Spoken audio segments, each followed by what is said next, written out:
What's up, guys? It is Sam here, and I wanted to talk about how I get my meal cost under $2.60. $2.56 exactly.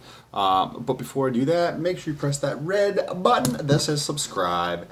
I also wanted to talk about how you should smash that thumbs up button for that thing falling over. Okay, so with that being said, how I give you a little bit of the framework of how I did this, and then I just pulled some averages for things in terms of food costs and going out and whatnot together, so I can do a comparison for you and contrast the difference.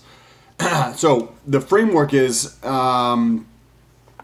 this includes all the costs of food, right? So that's whether go out or buy something at a restaurant or get lunch or buy coffee or anything like that. That's for what I do for myself, but then also for the what I have to contrast here. So for that includes the basically just everything. In my number, it actually includes toiletry type products, like if I have to buy paper towels and whatnot and that kind of thing.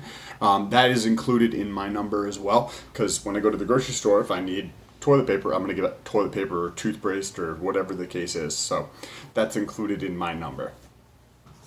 Now, with that being said, I also want to include all the meals. So if you have a certain number of meals per day, right? Then if most people probably have 3 meals per day or 4 meals per day, right? So for this example, just to make it less extreme, I said that on average people probably have around 4 meals per day. I generally have 5 to 7 meals per day, but I went with 5 for this example because I don't want it to be extreme. Plus, not every single day I have 7 meals. Some days I do have 5, some days I have 7. It depends on the day. So it all depends on what's going on and how I start my day. Generally speaking, if I start my day right off with food, then that day is probably going to have 6 to 7 meals. If I don't start the day off with food, then it's probably going to have 5. So it depends on how I start my morning most of the time. Now, with that being said, I spend about $90 a week on all of that. So that's if I was going to go out to eat, which I don't do very often unless my girlfriend is in town or other things. So I have the example for this coming week. I did my grocery shopping the other day. I spent $89.76 for food. And actually, ironically, actually on a tangent, right? Tangent to this story. In the $89, I found some ground beef that was $1 something per pound, and I got 15 pounds of that. That's all I had was 15 pounds, and it was $1 something per pound. So that was on clearance. So I've got all my meat for next week included in this, and then this week I just won't buy anything extra, like a treat of some sort, because I got food for next week and I don't want to go over $90. So generally speaking, my budget's $90, and generally speaking, I'm able to stay a little bit under $90, and that includes generally speaking like a cheat of some sort and like a couple other things that I might enjoy in my weekly food budget or whatever. And it also, as I mentioned, includes toilet paper, paper towels, toothpaste, toothbrushes, caffeine pills. But that caffeine pills is probably every 2 months that I buy one, and it's only $4. Okay. Now, with that being said, I spent $90, $89.76, and I had 35 meals for this coming week, right? Today's Sunday the 5th. So that's, if you take 90 divided by 35, that's $2.56 per meal. That's pretty good. Like, I would like to be able to get under $2 per meal, so that means I just have to eat more meals. Just kidding. Like next week, I'm sure I'll be under $2 per meal because I'm not going to spend any money on meat because I already bought all that meat. Also, buying that extra things when you have that on clearance, plans for the future. So next week, I might still spend $80, even though I don't have to buy meat next week, which is the largest portion of the budget generally. But I won't buy meat next week, but what I'll do instead of that is I'll stock up on one or two other things for the following week, whether it's getting another spice or two or something else that I can stock up on that for the following week I won't need to purchase. So because there's always something, every month or 2 months where something comes up where it's not necessarily expected. So that week, instead of going over budget, if I just plan just a smidge ahead of schedule on a lot of these things, then when that unexpected thing does come along, I'm still in my budget. So this week I got $22 of extra meat for next week, which doesn't normally happen. But this past week, I ended up eating 5 meals a day, probably 3 days this week. So I had some extra food to carry over for this coming week, which puts me under my budget anyways. Okay, let's get into this example and do some contrasting stuff here. Okay, so I looked up, according to thestreet.com, the average household in America spends about $7,500 a year on groceries. So that comes out to be about $144 per week, $144.23 to the exact. Going out to eat, according to, I think it was at Simply Living or something like that, the average meal, I don't know where this person's eating, but the average meal is $12.75. You can be the judge of that. I feel like that's on the low end, but that's where I took that data from, so we'll just stick with $12.75 for the meal. And then the average for like an energy drink, coffee, or whatever, I put down, it looks to be between $2 and $5, so I put down $3.50. Now, the average person, as I mentioned already, probably eats 4 meals per day, potentially less, but I'm being on the conservative side, so I'm saying 4 meals, and because it affects the math. And we'll say they go out probably purchasing food, right? Whether that's to a restaurant or for lunch or breakfast or whatever it is, 5.25 times per week, right? The average, I think, would probably be between 5 and 7.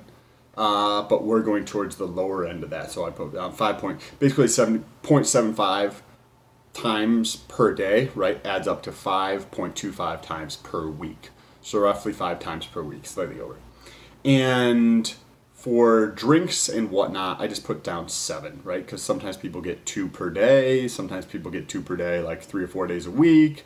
I think that also might be a little conservative too.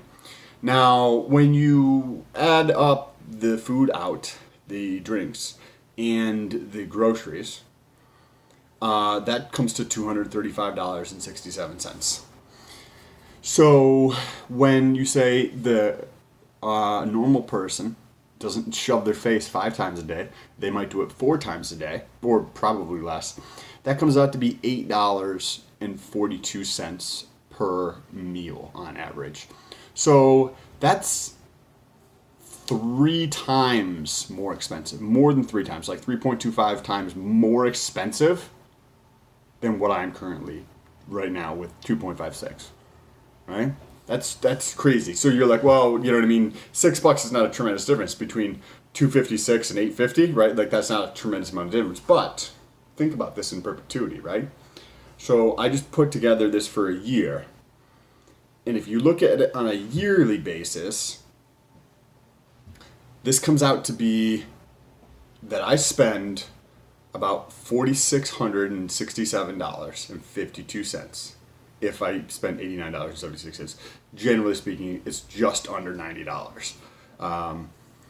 So I spent about $4,700. The total for this example here is the $7,500, right?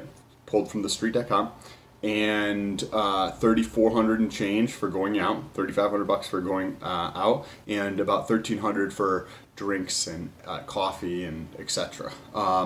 So, and I don't know if the street actually included toiletry products in that $7,500. So, if that's not in there, then clearly that number is going to be significantly higher. So the total between those 3 categories, going out, drinks and stuff, and purchasing groceries for a home, is $12,300. So when you look at that, the delta between what I'm spending and what the average person is spending is $7,600. Now go through and ask yourself,